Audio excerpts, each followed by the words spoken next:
In this tutorial, we will learn how to get largest item from a list using function. For that, we first define the function using def keyword. Function name is maxnum in list, and the logic behind this program, how to get the largest item from a list, is written in this function definition, but the entire statements which is inside the function definition will be ignored by the Python interpreter because they can't be executed until function is called. So the actual execution will start from line 10 print statement, and in next print statement I have called the function. So as soon as the Python interpreter sees this function calling, it will go to the function definition and start executing the statements from top to bottom, one statement at a time.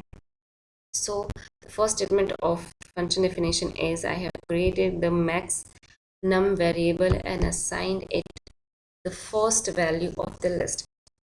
Then I have taken the for loop, and in for loop we are comparing every element of the list to the max variable, and if the element of the list is greater than the value of the max number, then the value of that element will be assigned to the max number.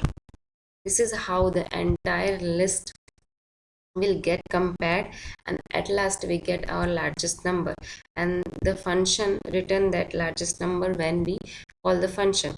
So here in print statement, the largest number will get executed on the terminal. Let's run the program and see what happens. Okay, among all these values 90 is greater than.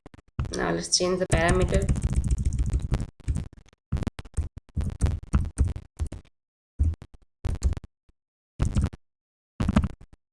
Run it and see. Okay, 23 is greater than among all this. Program is working properly.